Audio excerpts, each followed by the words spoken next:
नमस्कार, मेरा नाम है सुमित सिंह मेहता। हाजिर हूँ आपके सामने थर्मोडायनामिक्स से रिलेटेड एक और नया लेक्चर लेके। आज का हमारा है लेक्चर नंबर 6 और आज के हमारे लेक्चर का टॉपिक क्या रहने वाला है। हमारा टॉपिक है how we can use equation of state to study any system. और ये जो लेक्चर होने वाला है बहुत ज़्यादा इंपॉर्टेंट होने वाला है। किसके लिए? गेट एग्जाम के लिए और आपके जो यूनिवर्सिटी के एग्जाम होते हैं उनके लिए बहुत ज़्यादा इंपॉर्टेंट है।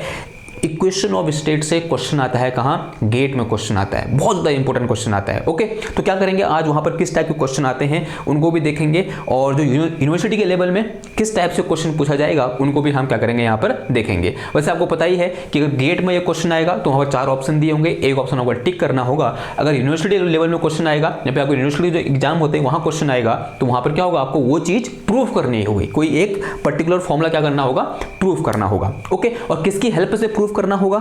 इक्वेशन ऑफ स्टेट की हेल्प से क्या करना होगा, प्रूफ करना होगा। जैसे कि आप सब लोग जानते हैं, इससे ठीक पिछले लेक्चर में हमने क्या डिस्कस किया था, इक्वेशन ऑफ स्टेट के बारे में डिस्कस किया था। और हम ऐसा बोल सकते हैं कि in parametric form equation of state को कैसे लिखते हैं ये हमने क्या किया था, डिस्कस किया था। ठीक है, तो एक बार उसी को लेके चलते हैं और फिर हम देखेंगे किसी एक सिस्टम के लिए या फिर किसी एक सिस्टम की स्टडी हम उस पैरामेट्रिक इक्वेशन की हेल्प से कैसे कर सकते हैं। ठीक है, तो आज का काम क्या रहेगा हमारा? सबसे पहले हिंट डालो क्या, how we can use equation of state to study any system. और इसके नीचे लिखो since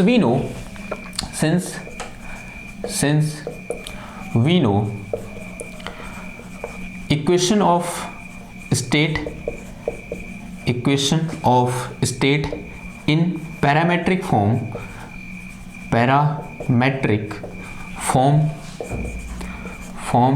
can be written as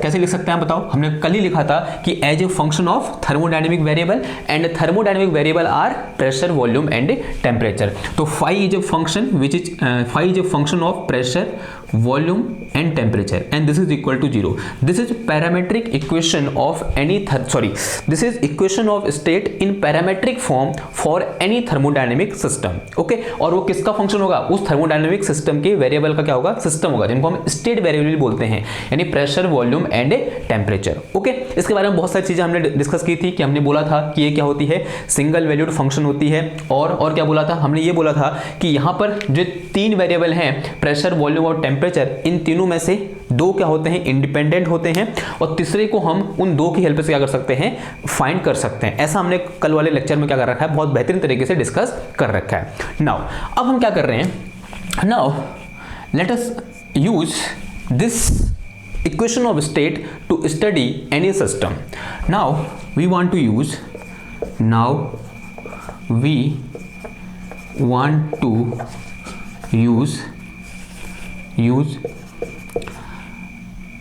this equation to study any thermodynamic system भी लिख सकते हो या फिर सिंपल एनी सिस्टम लिख सकते हो। ठीक है, नाउ अगर हमको किसी सिस्टम को स्टडी करना है तो हमें क्या अज्यूम करना पड़ेगा? कोई ना कोई एक सिस्टम अज्यूम करना पड़ेगा। तो let us consider we have A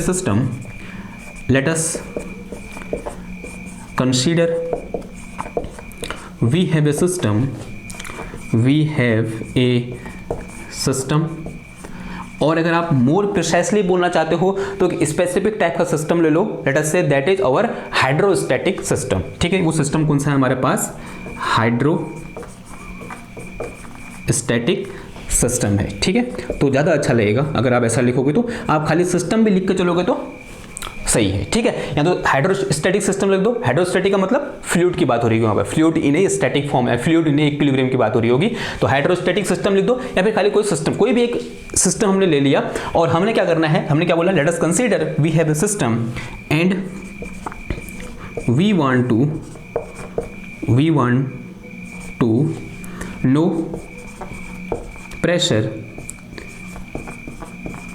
pressure बोल सकते हैं या इसको क्या बोल सकते हैं, rise in pressure, rise RISE, rise in pressure बोल सकते हैं।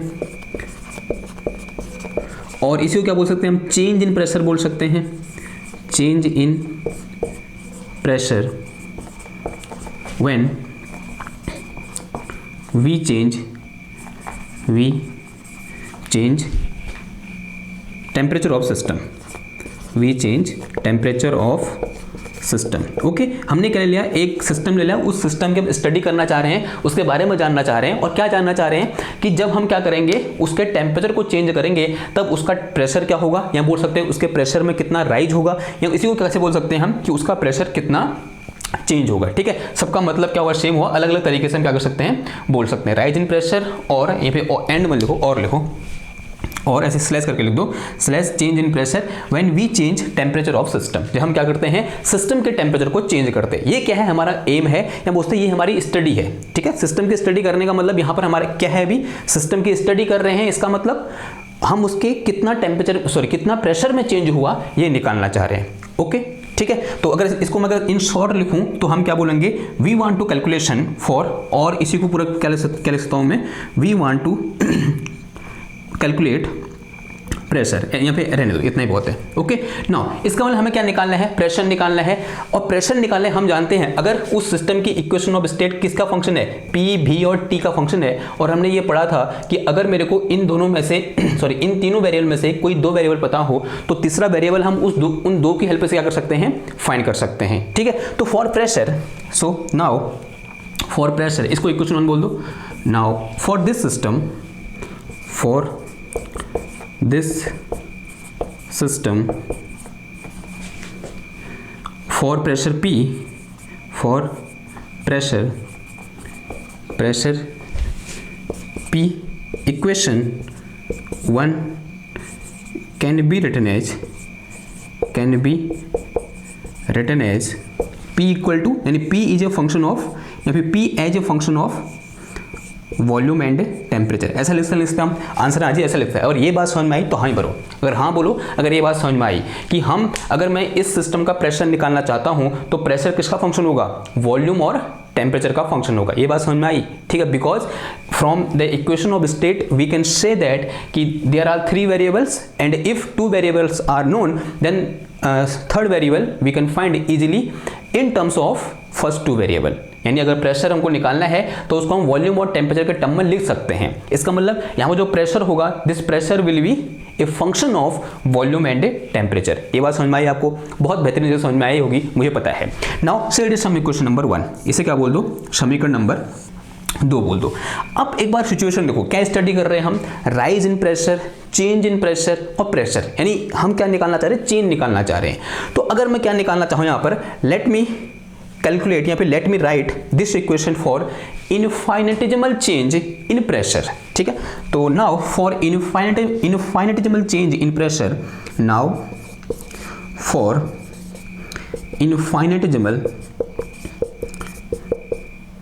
इनफाइनेटिजिमल change in pressure, dp, infinitesimal change in pressure क्या हो जाएगा, dp हो जाएगा, बहुत छोटा चेंज, किस पर, प्रेशर पर। तो dp इक्वल टू क्या हो जाएगा बताओ। अगर आपने बीएससी फर्स्ट ईयर में पार्शियल डेरिवेटिव पढ़ा है तो आप इसका आंसर बहुत अच्छी तरह से दे सकते हो कि if p is a function of volume and temperature then this dp can be written as partial p over partial v, यानी partial derivative of p with respect to v taking other variable as constant, यानी taking t as a constant and temperature as a constant into कितना आ जाएगा dv। Okay, and फिर plus क्या आ जाएगा, now इसके रिस्पेक्ट डिफरेंशिएट हो गया, पार्शियल डेरिवेटिव हो गया, अब किसके रिस्पेक्ट में, t के रिस्पेक्ट में, यानी कितना आ जाएगा partial p over partial t and taking v is a constant, taking v as a constant और इनटू कितना आ जाएगा ये dt आ जाएगा। This is the definition of partial derivative. ठीक है, जब भी हम पार्शियल डेरिवेटिव करते हैं, यानी जब कोई फंक्शन 2 वेरिएबल का क्या होता है, मतलब फंक्शन में कितने वेरिएबल हैं, 2 या 2 से अधिक वेरिएबल हैं, तो वहाँ पर जो डेरिवेशन ऑफ पार्शियल डेरिवेटिव होता है and it is defined in this way. अगर आपने बीएससी में है और आपने बीएससी फर्स्ट सेम पास कर लिया है तो वहाँ पर आपने इसके साथ इंट्रोड्यूस हो चुके होंगे, तो आपके लिए कोई बड़ी बात नहीं है, आपके लिए ऐसा नहीं है कि ये मैंने क्या लिख दिया। हाँ, अगर आप क्लास 11th के बच्चे हैं तब आपके लिए यहाँ पर थोड़ा बहुत दिक्कत हो सकती है कि आप ये बोलोगे कि ये क्या लिख दिया। ओके, तो समझ गया बात आपको, ठीक है। तो dp इक्वल टू कैसे लिख सकते हैं हम, इस तरीके से लिख सकते हैं by the help of partial derivative. Now say it is some equation number 2, इसे क्या बोल दो, तो 2 हो गया, इसे क्या बोल दो 3 बोल दो। नाउ अब यहाँ पर जो टर्म है, ये टर्म किसको रिप्रेजेंट कर रहा है, this is partial p over partial v at constant temperature, यानी जो dP डिवाइडेड बाई dV और नीचे ये क्या लगा रखा है यहाँ पर T लगा रखा है। ये T किसको दिखा रहा है कि इस सिचुएशन के लिए जो टेम्परेचर है वो क्या है, कांस्टेंट है। तो अगर मैं यहाँ पर इसको लिखना चाहूँ कि ये चीज़ क्या दिखा रही है, तो यहाँ लिखें इसको, एक काम करते हैं इसे मिटाते हैं। देखो ये चीज़ क्या है मेरे पास, जो यहाँ पर मेरे पास क्या है, parcel P over parcel V at constant temperature, यानी ये किसको दिखा रहा है, rate of change of pressure, rate of change of pressure,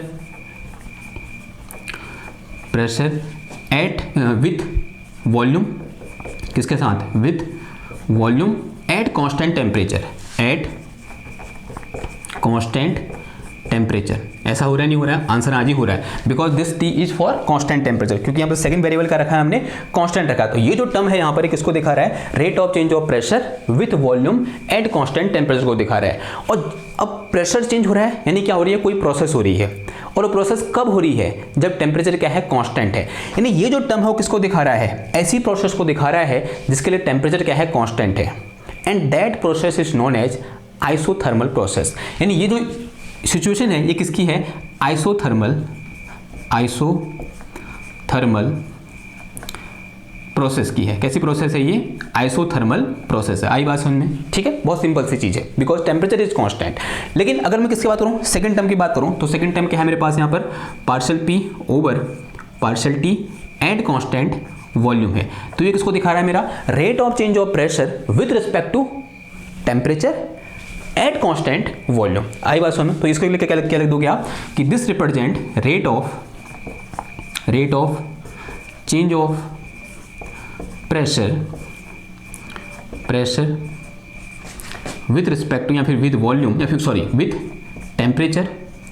लेकिन यहाँ पर सिचुएशन क्या है, eight constant volume, eight constant volume, and if any process is happened at constant volume, then this type of process is known as isochoric process. यानी ये जो चीज है किसको दिखा रहा है, आइसोकोरिक प्रोसेस को दिखा रहा है। तो this is situation of isochoric process, ठीक है, आई बात समझ में। तो दिस इज आइसोकोरिक प्रोसेस। ये प्रोसेस कौन सी है हमारे पास यहाँ पर, आइसोकोरिक प्रोसेस के लिए ये जो टर्म है किसको दिखा रहा है, आइसोकोरिक प्रोसेस को दिखा रहा है, because this volume is constant, क्योंकि जो वॉल्यूम है कांस्टेंट है, और ये क्या है, आइसोथर्मल है। क्यों, टेम्परेचर क्या है यहाँ पर, कांस्टेंट है। आई बात समझ में इतनी, ओके। नाउ अब मैं क्या करना चाह रहा हूँ, एक काम कर रहे हैं यहाँ पर कि let us consider our process is isobaric process. क्या अज्यूम कर रहे हैं हम अज्यूम कर रहे हैं कि हमारी प्रोसेस कैसी है, आइसोबैरिक प्रोसेस है। आइसोबैरिक प्रोसेस का मतलब क्या होता है कि there is no change in pressure, यानी वहां पर कोई भी चेंज नहीं हो रहा है किसमें, प्रेशर में, ठीक है। ऐसे अजम्पशन लेके चल रहे हैं कि let us consider process is isobaric. Process कैसी है हमारी, आइसोबैरिक है। कहने का मतलब क्या हुआ, दैट इज जो मेरे पास P है वो क्या होगा, मेरे पास कांस्टेंट होगा नहीं होगा, that is P is constant, pressure is constant. If pressure is constant then this dP यानी चेंज इन प्रेशर, या उसमें infinitesimal change in pressure will be equal to 0। ऐसा होगा नहीं होगा, ठीक है। ये किसको इंप्लाई करेगा, if pressure is constant then dP equal to 0, तब dP क्या हो जाएगा हमारा, 0 हो जाएगा। Now if for this process, यहाँ बोलते हैं फॉर दिस कंडीशन, जो हमने यहाँ पर अजम्पशन ले रखा है, इसके लिए now equation 3 become, now equation 3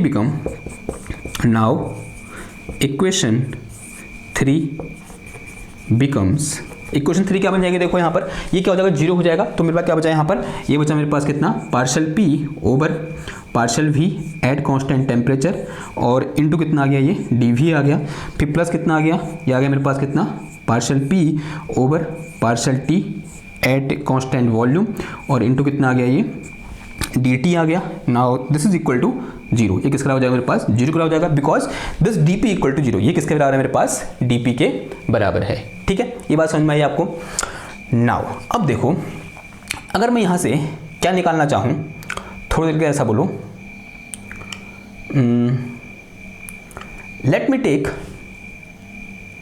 या फिर इसको ऐसे लिख सकते हैं हम, कैसे, और ये पूरी प्रोसेस क्या है, एट कांस्टेंट प्रेशर है। ये ध्यान देना, ये दिमाग में बैठा के रहना कि ये जो सिचुएशन आ रही है किसके लिए है, फॉर कांस्टेंट प्रेशर के लिए है, ठीक है।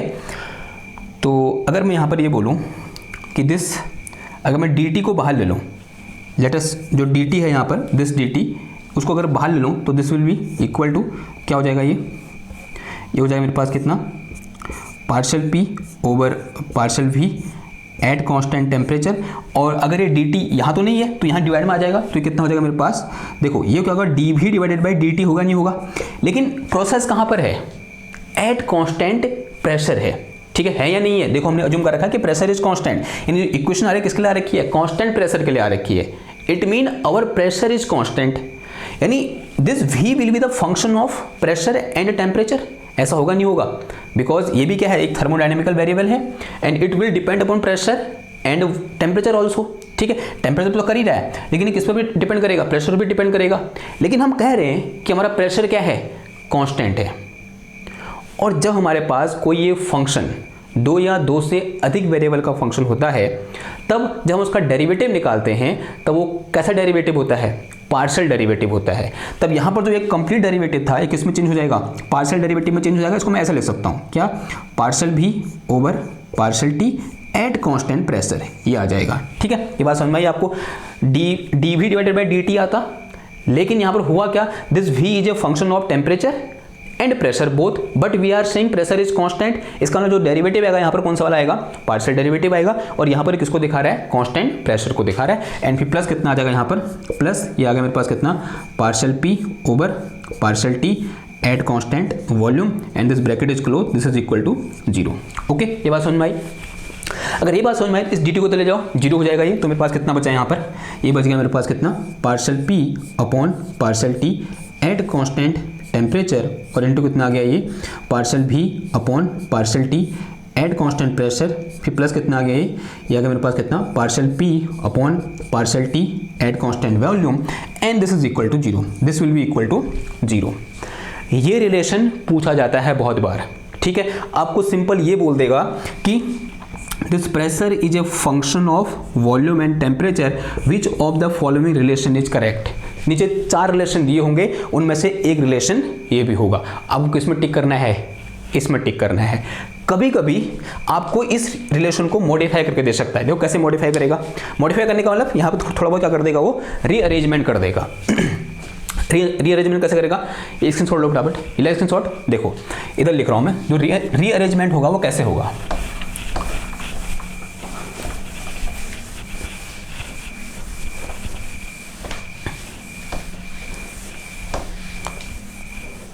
अब देखो हमारे पास ये चीज़ है, एक काम करो, इस टर्म को इधर ले जाओ, जो यहाँ पर है ना, इसको इधर ले जाओ, तो क्या हो जाएगा मेरे पास यहाँ पर, this is partial p over partial t at constant volume and this is equal to minus का, ये आ गया मेरे पास कितना, partial p upon partial t at constant temperature and into this is partial p upon partial v upon partial t, कितना है ये, partial v upon partial t और एट कांस्टेंट, कहाँ पर है ये, एक मिनट है, कुछ चीज़ क्लियर लिख दी क्या मैंने, क्लियर लिख दी ना, देखो क्लियर लिख दी।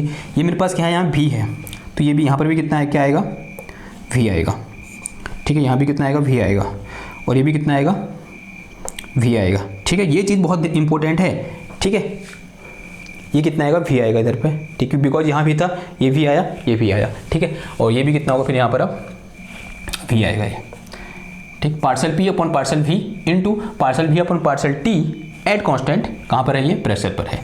और ये रिलेशन भी पूछा जाता है, या तो ये लिख देगा या फिर ये लिख देगा, यानी 4 ऑप्शन में से या तो ये होगा या फिर ये होगा, ठीक है। और कभी कभी गेट में तो क्या होता है, मोर देन 1 ऑप्शन भी क्या होते हैं, करेक्ट होते हैं, ये भी लिख देगा, ये भी लिख देगा, और यहाँ से बहुत ट्रिकी क्वेश्चन बनता है, ठीक है। और हर समय गलत ही होता है, क्योंकि यहाँ पर आंसर एक से अधिक हो सकते हैं, ये भी हो सकता है आंसर और ये भी हो सकता है, ठीक है। और ये इक्वेशन हम आगे भी यूज करेंगे अभी हमारे कैलकुलेशन में, तो इसे क्या बोल दो, इक्वेशन नंबर 4 बोल दो, ठीक है। This is my equation number 4। तो ये क्या है, हमारी यहाँ पर इक्वेशन नंबर 4 है।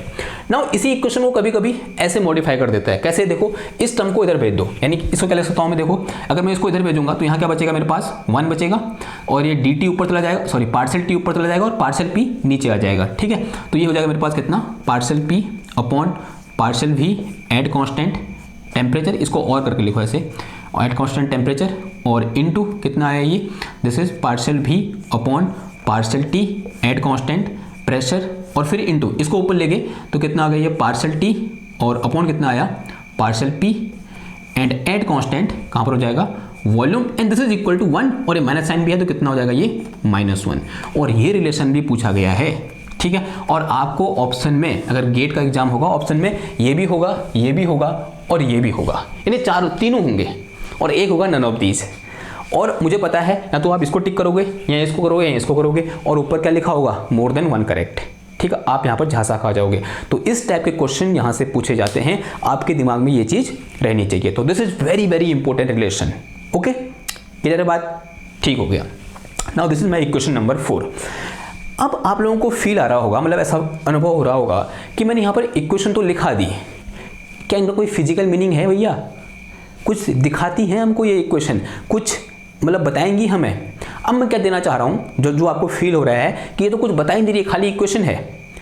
अब मैं आपको कुछ इसका जो बोल सकते हैं फिजिकल मीनिंग या बोलते हैं फिजिकल मीनिंग देना चाहता हूँ इसको, इस इक्वेशन नंबर 4 को। ठीक है, यानी इसकी कुछ ना कुछ फिजिकल मीनिंग निकालना चाहता हूँ। ओके, तो let me do some calculation या बोल सकते हैं let me give physical meaning to above equation. जो इक्वेशन हमने लिख रखी है यहाँ पर, इक्वेशन नंबर 4 बोल दो। इस इक्वेशन नंबर 4 का देना चाह रहा हूँ मैं, आप फिजिकल मीनिंग देना चाह रहा हूँ। यहाँ पर एक इक्वेशन लिखी थी जो कि मैंने मिटा दी, चलो कोई बात नहीं, बाद में लिख लेंगे उसको। ओके, वो इक्वेशन का नाम क्या था? आई थिंक इक्वेशन नंबर 3 था ना। ओके, तो यहाँ पर लिख के चलो let me give physical meaning to above equation से इक्वेशन 4।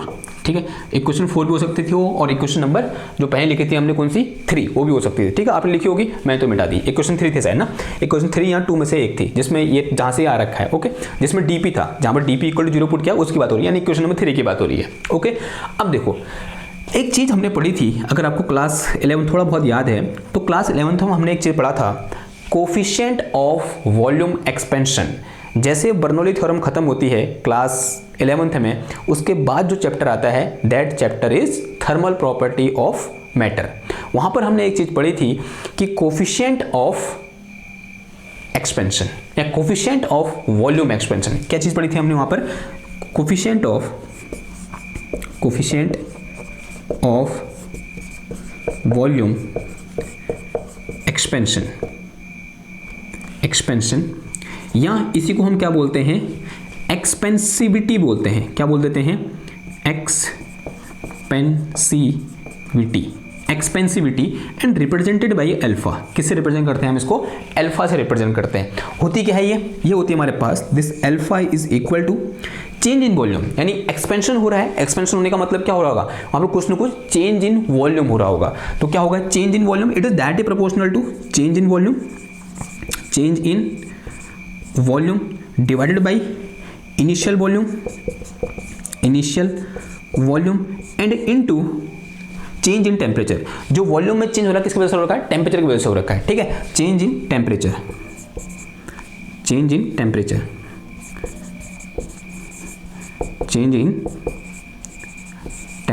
ठीक है। अब अगर मैं इन टर्म में लिखना चाहूँ, वैसे लिखना चाहूँ, वेरिएबल के टर्म में लिखना चाहूँ, तो this will be equal to कितना आ जाएगा? Change in volume delta V upon initial volume, let us say initial volume is V, change in temperature delta T। ऐसे लिख सकते हैं हम इसको। लेकिन यहाँ पर जो वॉल्यूम होगा वो प्रेशर का भी फंक्शन होगा, टेम्परेचर का भी फंक्शन होगा।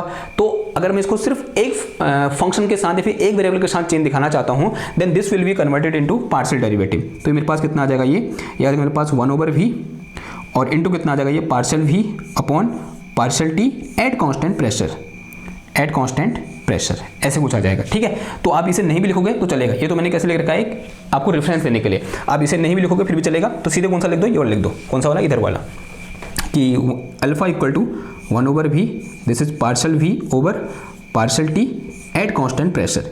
यानी हमको एक ने एक वेरिएबल कांस्टेंट रखना ही पड़ेगा एंड प्रेशर इज कांस्टेंट। तो इसका मतलब ये क्या है? This is expansivity at constant pressure. तो ये जो लिखा है मैंने, ये क्या लिखा है एक्चुअली? एक्सपेंसिविटी, इसे हम क्या पढ़ेंगे? Expansivity at constant pressure. Expansivity at constant pressure. ठीक है, बात समझ में आई? ओके, नाउ सिमिलरली एक और चीज हमने डिफाइन कर रखी थी, दैट इज कंप्रेसिबिलिटी। क्या? कंप्रेसिबिलिटी। एक टर्म हम डिफाइन करते हैं किसी भी एक सिस्टम के लिए, लिक्विड के लिए हो सकता है, किसी सॉलिड के लिए हो सकता है, दैट इज कंप्रेसिबिलिटी। कंप्रेस क्या होती है? एयर के लिए हो सकता है किसी पर्टिकुलर टाइप की, मर्करी की कंप्रेसिबिलिटी बोलते हैं हम। ठीक है, तो किसकी बात कर रहे हैं हम? कंप्रेसिबिलिटी।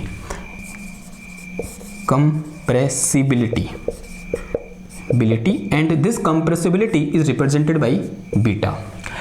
कंप्रेसिबिलिटी का मतलब क्या होगा? किस में चेंज होगा? ऑब्वियसली बात है, प्रेशर में चेंज होगा। किस में चेंज होगा?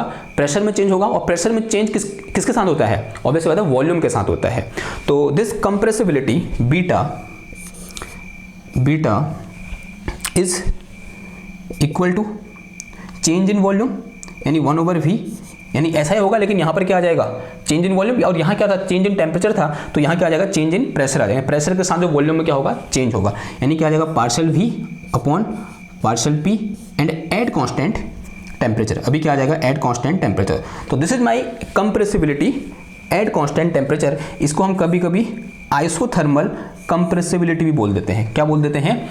Isothermal compressibility. तो दिस इज आइसोथर्मल कंप्रेसिबिलिटी। तो ये क्या है मेरे पास यहां पर? आइसोथर्मल कंप्रेसिबिलिटी, यानी एट कांस्टेंट टेम्परेचर है, तो क्या लिखेंगे इसको हम? Isothermal compressibility. आई बात समझ में? अगर आइसोथर्मल है तो इसे दिखाने के लिए यहां के लिख देते हैं, टी लिख देते हैं। तो दिस टी इज रिप्रेजेंटिंग कि this compressibility is at constant temperature. Okay, ये चीज़ें आपको पता होनी चाहिए थी पहले से। क्लास 11th में ये हमने पढ़ रखी हैं कि कंप्रेसिबिलिटी का मतलब क्या होता है और जो कोफिशिएंट ऑफ वॉल्यूम एक्सपेंशन है उसका मतलब क्या होता है। एक चीज़ और हमने वहाँ पर डिस्कस की थी, दैट इज इलास्टिसिटी। और हमने पढ़ा था कि elasticity is inversely proportional to the compressibility. जो इलास्टिसिटी होती है किसी भी एक सिस्टम की, वो इनवर्सली प्रोपोर्शनल होती है किसकी? कंप्रेसिबिलिटी की। ऑब्वियसली बात है, जो ज़्यादा अच्छा कंप्रेसिबल होगा, मतलब जिसकी कंप्रेसिबिलिटी ज़्यादा होगी, उसकी इलास्टिसिटी क्या होगी? कम होगी। जिसकी कंप्रेसिबिलिटी क्या होगी? कम होगी, उसकी इलास्टिसिटी क्या होगी? ज़्यादा होगी। ठीक है, ओके, इसमें ज़्यादा डिटेल में नहीं जाएंगे, हमको टर्म पता है और हमको इनका मतलब क्या होता है ये पता है। अगर किसी को पता नहीं है तो 11th की कॉपी खोल लो, 11th की किताब खोल लो अपनी। ओके, तो एक टर्म होता है यहाँ पर क्या? Elasticity, and this elasticity is inversely proportional to the compressibility. Elasticity term क्या आता है? Elasticity, and this is inverse of compressibility या फिर inverse of beta T, and this elasticity is represented by AT। तो AT का मतलब क्या दिखा रहा है? It is at constant temperature. ठीक है, यानी आइसोथर्मल इलास्टिसिटी बोलते थे इसको। कभी कभी क्या बोलते हैं? Isothermal elasticity. ठीक है, बात आई समझ में? तो AT इक्वल टू कितना हो जाएगा? 1/βT, and beta T is this thing. तो कितना आ जाएगा मेरे पास? दिस इज 1/v, और अंदर कितना आ जाएगा? ये partial v upon partial p at constant temperature, ऐसा आएगा। And this will be equal to, v ऊपर चला जाएगा तो v इंटू कितना आ जाएगा? ये partial p upon partial v at constant temperature. तो दिस इज माय ET। तो यहां से मेरे पास ET इक्वल टू क्या आ गया? तो जो मेरे पास क्या आया? ET आया। तो this is equal to v into partial p upon partial v at constant temperature. अब यहाँ पर एक इंपॉर्टेंट चीज़ आती है। देखो, इंपॉर्टेंट चीज़ क्या आती है कि टू बी, अगर मैं ये बोलूँ इफ चेंज इन प्रेशर, किसकी बात करूँ? dp क्या है मेरे पास? चेंज पार्शियल p क्या है? या फिर dp क्या है मेरे पास? dp is positive. अगर dp क्या है मेरा? पॉजिटिव है। ध्यान सुनना बात को। अगर मेरा dp क्या है? पॉजिटिव है, यानी मेरा प्रेशर क्या कर रहा है? इंक्रीज कर रहा है। देन जो dv होगा, यानी चेंज इन वॉल्यूम होगा, वो कैसा होगा? नेगेटिव होगा। बहुत इंपॉर्टेंट चीज़ है। इंपॉर्टेंट क्या है? बहुत सिंपल सी चीज़ है, लेकिन कभी कभी हम इसको भूल जाते हैं। ठीक है, कि अगर dp पॉजिटिव होगा, ऑब्वियसली बात है, अगर प्रेशर क्या होगा? बढ़ रहा होगा। अगर मैं क्या करूंगा? अगर मैं पिस्टन से किसी सिलेंडर में नीचे की ओर जो लो, यानी प्रेशर क्या कर रहा हूँ? बढ़ा रहा हूँ। अगर मैं प्रेशर बढ़ाऊंगा तो ऑब्वियसली बात है हमारा वॉल्यूम क्या होगा? कम होगा। यानी वॉल्यूम में जो चेंज है वो कैसा होगा? नेगेटिव होगा। लेकिन प्रेशर में चेंज कैसा होगा? पॉजिटिव होगा। यानी अगर dp पॉजिटिव है तो अपने आप ही जो dv है वो कैसा हो गया, नेगेटिव हो गया। यानी यहाँ पर ऊपर वाला टर्म कैसा होगा, पॉजिटिव, और नीचे वाला टर्म कैसा होगा, नेगेटिव। अगर इसका ठीक वैसा उल्टा लेता हूँ कि अगर मैं dp बोलूँ क्या है, पॉजिटिव नेगेटिव है, और अगर मैं ये बोलूँ कि dp is negative then change in pressure जो dv हो जाएगा कैसा हो जाएगा, पॉजिटिव होगा, नहीं होगा? आंसर है हाँ जी होगा। तब भी ये टर्म कैसा हो जाएगा, कंप्लीटली नेगेटिव हो जाएगा। यानी ऊपर कैसा है, पॉजिटिव है, सॉरी ऊपर कैसा है, नेगेटिव है, नीचे कैसा है, पॉजिटिव है। इसके लिए और इसके लिए क्या है, ऊपर क्या है, पॉजिटिव, नीचे क्या है, नेगेटिव। यानी ओवरऑल ये क्या रह रहा है, हमेशा नेगेटिव रह रहा है। लेकिन जो इलास्टिसिटी होती ना वो हमेशा पॉजिटिव होती है, यानी वो नेगेटिव नहीं हो सकती, यानी इसकी हम नेगेटिव वैल्यू नहीं लेते हैं। तो उसके लिए मुझे क्या करना पड़ेगा, यहाँ पर नेगेटिव साइन लाना पड़ेगा। उसके लिए यहाँ मुझे क्या लाना पड़ेगा, इस तरीके से नेगेटिव साइन लगाना पड़ेगा। क्यों लगाया नेगेटिव साइन, ये समझ में आया आपको?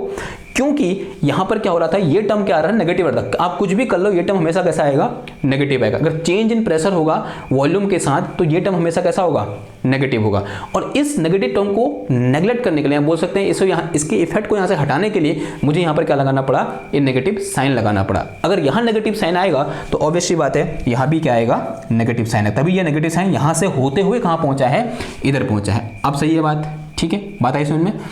तो यहाँ से मैंने नेगेटिव साइन स्टार्ट किया, वो सिर्फ इसलिए कर रखा है ताकि यहाँ पर क्या हो, जो ET है या फिर इलास्टिसिटी है वो कैसे रही, हमारी पॉजिटिव रहे। ठीक है, ये बात समझ में आई? ओके नाउ, तो ये क्या निकल गया मेरा, ET इज समथिंग न्यू, यानी elasticity at constant temperature, this one is compressibility and this one is expansivity. Okay, अब देखो, अब बात करते हैं किसकी, इस इक्वेशन नंबर 4 की। इन चीज़ों को जो अभी तक मैंने 3 चीज़ें यहाँ पर डिस्कस कर रखी हैं, इन तीनों को एक बार इस इक्वेशन नंबर 4 में लगाने की कोशिश करो, इसको यहाँ पर एडजस्ट करने की कोशिश करो। नाउ आफ्टर अबव डिस्कशन, तो ऐसे लिख के चलो यहाँ पर, now after above discussion equation 4 can be written as कैसे लिख सकते हैं, देखो हम इसको ऐसे रहने दो कि partial P upon partial T। देखो PT जैसा कुछ है, कुछ आ नहीं रखा है, partial P upon partial T जैसा कुछ नहीं आ रखा ना, तो ये वाला तो ऐसे रहेगा। ये क्या हो जाएगा मेरे पास, this is partial P upon partial T, यानी change of pressure with temperature at constant volume V। This is equal to क्या हो जाएगा, माइनस साइन। ये माइनस साइन आया और माइनस साइन में इसके साथ खपा सकता हूँ, यानी ये चीज़। ओके, लेकिन यहाँ पे V नहीं है तो एक काम करो, एक V से मल्टीप्लाई कर दो और एक V से डिवाइड कर दो, तो माइनस कितना आ जाएगा, ये माइनस का V, और अंदर कितना आ जाएगा, ये this is partial P upon partial V at constant temperature.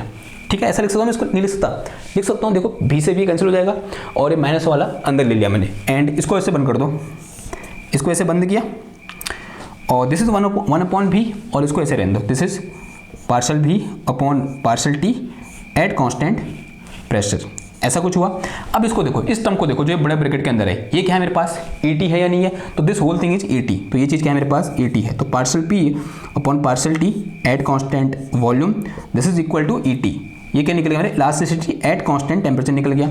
ठीक है, अब देखो ये 1 upon V into partial V upon partial T at constant pressure, ये मेरे पास क्या है, ये BT है, this is equal to BT। अब इसको हम पॉजिटिव ही लेंगे, ठीक, सॉरी BT नहीं है, क्या है ये 1/V partial V upon partial T, यानी क्या है, अल्फा है। तो दिस थिंग इज अल्फा, तो ये मेरे पास क्या है, यहाँ पर अल्फा है। ओके, तो we get a very beautiful relation here कि partial P upon partial T at constant volume is equal to ET into alpha.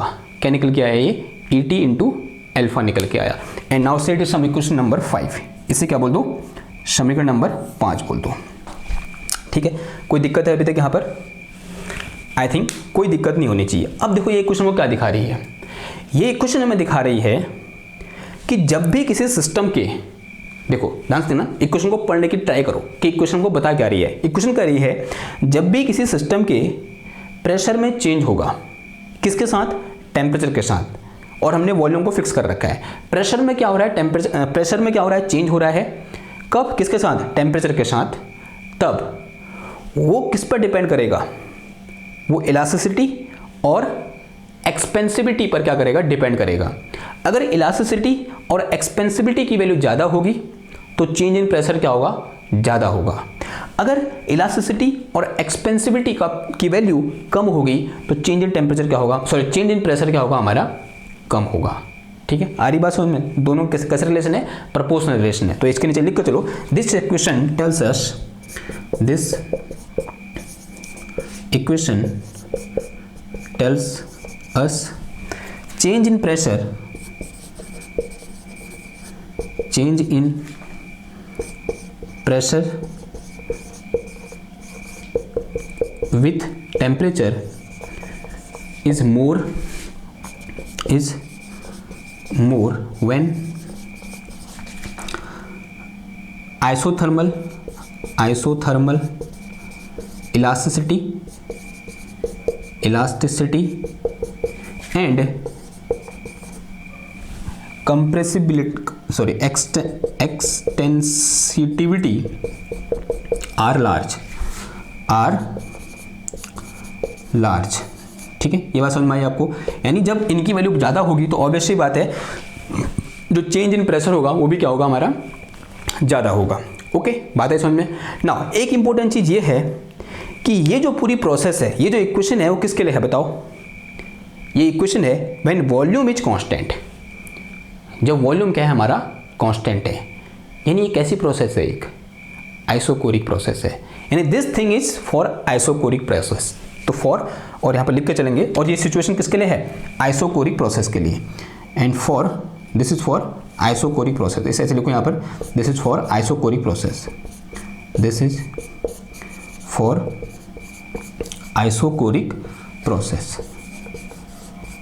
कैसी प्रोसेस है ये, आइसोकोरिक प्रोसेस है। जैसे कि मेरे को यहाँ पर स्पष्ट दिखाई दे रहा है कि volume is constant and the process for which volume is constant is known as isochoric process. Okay, now तो ये तो हमने कहाँ रखा, ये हमने किसको मॉडिफाई किया था, इस इक्वेशन नंबर 4 को मॉडिफाई किया। इससे पहले भी हमारे पास एक इक्वेशन थी, that is equation number 3। Now equation number 3 become, यानी जो ऊपर डिस्कशन कर रखा है ना, इसकी वजह से इक्वेशन नंबर 3 में क्या चेंज आया। नाउ इन इक्वेशन नंबर 3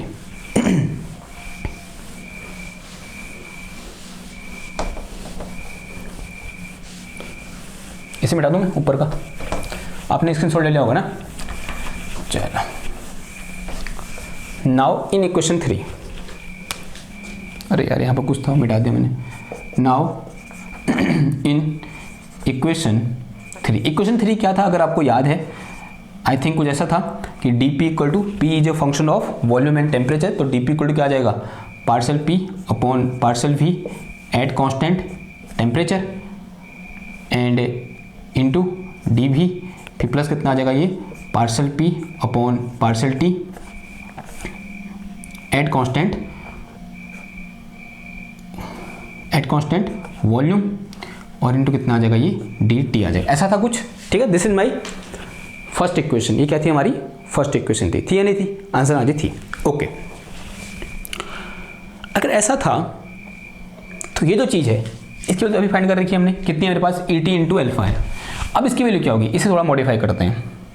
देखो इसे कैसे मॉडिफाई कर सकते हैं, यहाँ देखो तो dp इक्वल टू क्या हो जाएगा ये, यानी change in pressure is equal to, क्या आ जाएगा मेरे पास कितना, पार्सल p और पार्सल v चाहिए ना, यानी ऐसा कुछ बनाना पड़ेगा यहाँ पर। तो इसे मैं ये लिख सकता हूँ क्या, 1/v और इंटू माइनस का v and into parcel p upon partial v at constant temperature and this bracket is closed into कितना आ गया ये, dv आ गया और फिर प्लस कितना आ गया ये, इसी दो कितना लिख सकता हूँ मैं, इसी को भी लिख सकता हूँ, यानी et इंटू एल्फा कितना आ जाएगा ये, et इंटू एल्फा, ऐसा कुछ आया ना। अगर माइनस नहीं था तो एक माइनस मुझे बाहर भी लगाना पड़ेगा ताकि ये क्या हो जाए, प्लस रहे, ठीक है। तो this dp is equal to, मेरे पास कितना आ गया, यह है मेरे पास कितना, माइनस का 1/v एंड यहाँ पर इंटू dt भी है ना, माइनस का 1/v और इसकी जो कितना आ जाएगा, this is equal to et। ये किस रहा है मेरे पास यहाँ पर, et के बराबर है और इंटू कितना आ गया ये, dv आ गया and plus et into alpha और इंटू कितना आ गया ये, dt आ गया। And set is some equation number 5 हो गया था, इसे क्या बोल दो, इक्वेशन नंबर 6 बोल दो। This is my equation number 6। Okay, बात आई समझ में। अब देखो, अब बहुत इंपॉर्टेंट चीज यहां पर, इक्वेशन नंबर 6 और इक्वेशन नंबर 5 दोनों कंबाइन होकर एक बहुत अच्छी और इंपॉर्टेंट इंफॉर्मेशन दे रही हैं। क्या इंफॉर्मेशन दे रही है? देखो ये क्या था, this is change in pressure when volume is constant, जब वॉल्यूम क्या था हमारा, कांस्टेंट था। And this is change in pressure when volume is not constant, यानी वॉल्यूम चेंज हो रहा है। अब मुझे बताओ प्रेशर में चेंज कब ज़्यादा हो रहा है, यहाँ पर ज़्यादा हो रहा है या फिर यहाँ ज़्यादा हो रहा है? देखो ध्यान से देखो चीज़ को, एक बार इक्वेशन नंबर 6 को देखो और एक बार इक्वेशन नंबर 5 को देखो। इक्वेशन नंबर 5 क्या कह रही है हमको, this is change in pressure at constant volume and this is equal to this thing. और इक्वेशन नंबर 6 क्या बोल रही है कि change in pressure when volume is not constant. तो इन दोनों में ज़्यादा कौन है, यानी ज़्यादा चेंज कब हो रहा है बताओ, इस प्रोसेस में या फिर इस प्रोसेस में? ऑब्वियसली बात है इस प्रोसेस में यार भाई, यहाँ पर कुछ चीज़ कम हो गया, घट गया, माइनस आ गया यहाँ पर। यानी when volume is not constant then change in pressure is less and when volume is constant then change in pressure is more. Okay, यही रीजन है जब हम वॉल्यूम को कांस्टेंट करते हैं किसमें, प्रेशर कुकर में, तब वहाँ पर चेंज इन प्रेशर क्या होता है, बहुत ज़्यादा होता है टेम्परेचर को चेंज करने पर। लेकिन अगर वहीं पर उसका ढक्कन खोल दो तो चेंज इन प्रेशर उतना ज़्यादा नहीं हो पाता है। ठीक है, आई बात समझ में? तो जब वॉल्यूम क्या रहता है हमारा, कांस्टेंट रहता है, तब चेंज इन प्रेशर क्या होता है, बहुत जल्दी होता है, यानी बहुत ज़्यादा चेंज इन प्रेशर होता है। और वहीं अगर वॉल्यूम कांस्टेंट नहीं होगा तब चेंज इन प्रेशर क्या होता है, कम होता है। इसको हम ऐसे ही बोल सकते हैं ज़्यादा अच्छी भाषा में कि for isochoric process change in pressure is more in compare to non isochoric process. यानी जब प्रोसेस आइसोकोरिक होगी तो चेंज इन प्रेशर क्या होगा, ज़्यादा होगा, और जब आइसोकोरिक प्रोसेस नहीं होगी तब चेंज इन प्रेशर कम होगा। तो इसको आप ऐसे लिख सकते हो, चेंज इन प्रेशर, तो ऐसे नोट करके लिखो, नोट फ्रॉम इक्वेशन 6, वो तो पता ही चल रहा है, ऐसे लिखो, change in pressure, change in pressure at V equal to constant is always greater change in pressure at V is not constant, V is not constant. ठीक है, हमेशा क्या होगा, बड़ा होगा, जो कि हमको इक्वेशन नंबर 5 और इक्वेशन नंबर 6 से साफ साफ दिखाई दे रहा है। Again this is very very important question, ये क्वेश्चन गेट में आ सकता है, ये इक्वेशन गेट में पूछी जा सकती है कि चेंज इन प्रेशर कितना होगा, बताओ, इतना होगा in terms of elasticity and expansivity.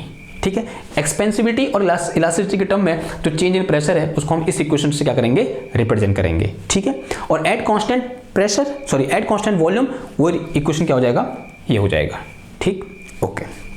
Now इतनी बात सुन भाई, देखो हमारे पास क्या थी, सिर्फ और सिर्फ एक इक्वेशन ऑफ स्टेट थी, और उस इक्वेशन ऑफ स्टेट से हमने इतनी सारी इंफॉर्मेशन क्या कर ली है, गेन कर ली है। देखो कितनी पावरफुल होती है इस equation of state.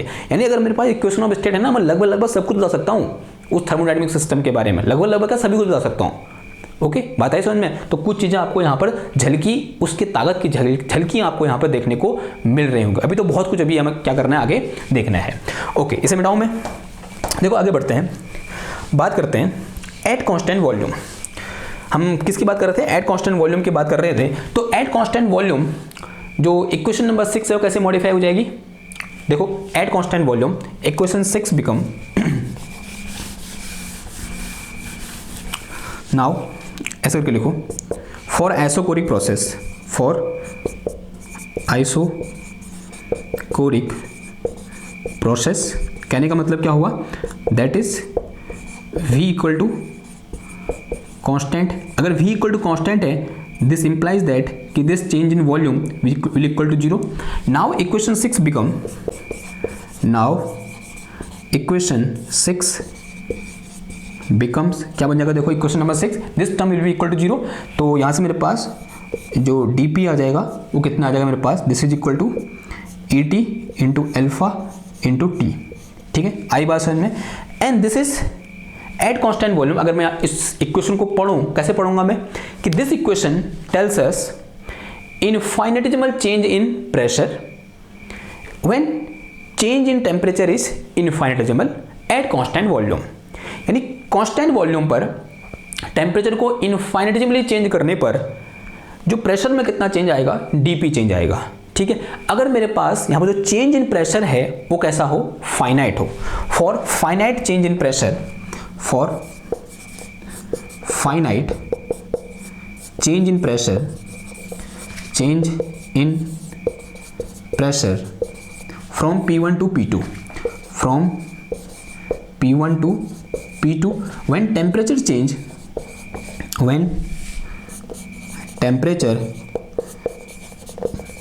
change from T1 to T2, T1 to T2। अब देखो जब भी मैं ये लाइन लिखता हूँ ना और ऊपर ऐसी इक्वेशन होती है, अगर आपने फिजिक्स पढ़ी हुई है तो आप कहोगे फटाक से डायरेक्ट इंटीग्रेशन कर दो भैया इसका, तो क्या कर देंगे इसका, ऑन इंटीग्रेटिंग, इस इक्वेशन को क्या कर दो, इंटीग्रेट कर दो, तो क्या निकल के आएगा, देखो हमारे पास, ये मिटा दो मैं,